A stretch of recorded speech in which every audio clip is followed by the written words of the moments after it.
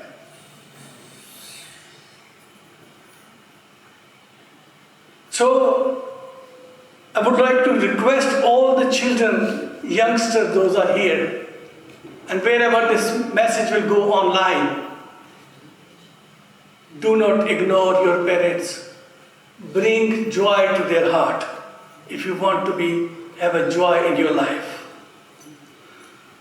عزیزو، کبھی کبھی خدا ہمیں ایسی مشکلوں سے گزار کر ہمیں کچھ سکھانا چاہتا ہے. زبور نویس 119 زبور کی 71ویں آیت میں، Psalm 119 verse 71، اس میں لکھا ہے اچھا ہوا کہ میں نے مصیبت اٹھائی تاکہ تیرے آئین سیکھوں.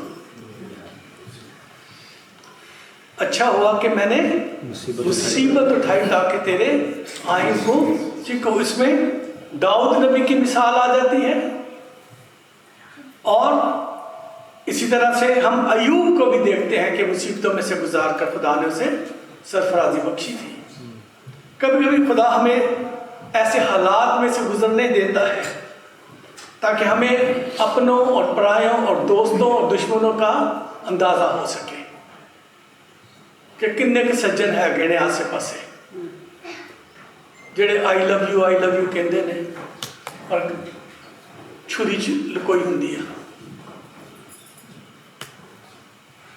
عزیزو، زبور 34 کی 19 آیت میں خدا فرماتے ہیں صادق کی مصیبتیں بہت ہیں لیکن خداوند اس کو ان سب سے رہائی بخشتا ہے. صادق کی مصیبتیں بہت ہیں لیکن خداوند اس کو ان سب سے، اگر آپ نہیں دے سکتے تو خدا تو لازمی دے گا اپنے لوگوں کا رہائی. بہتر ہے کہ آپ کا حصہ اس میں ہو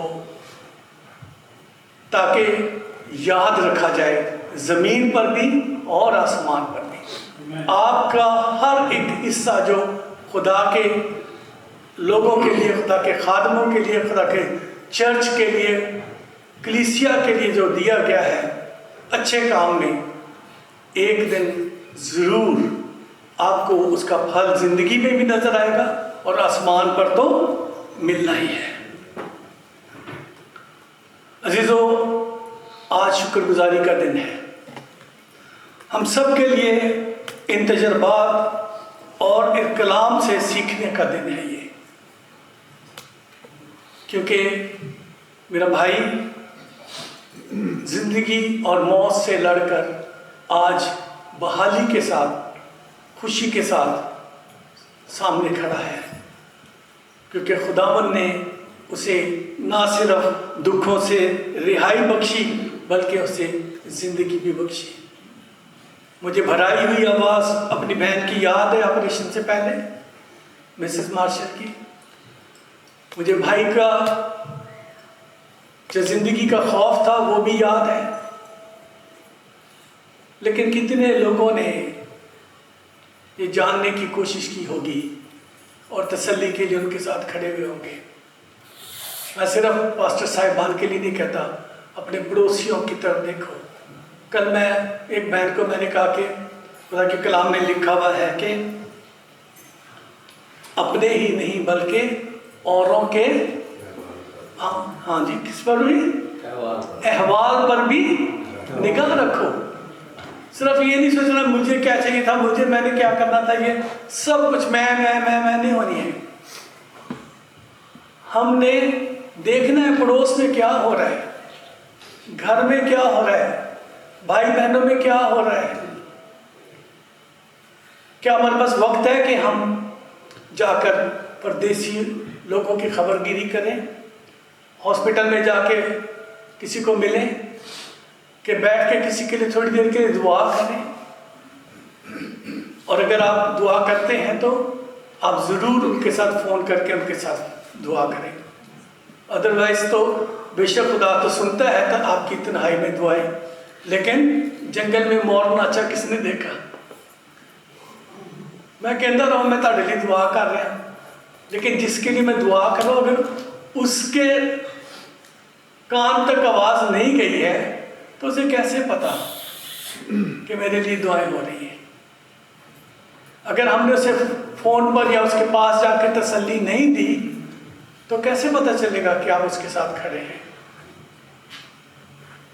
عزیزو، جو شروع میں آیات پڑھی گئی آپ کے سامنے، ان میں خدا نے ہمیں 3 چیزیں، پہلے اپنے آپ سے سوال، داؤد نبی کہتا ہے خدا کی سب نعمتیں جو مجھے ملی میں ان کی عوض میں اسے کیا دوں۔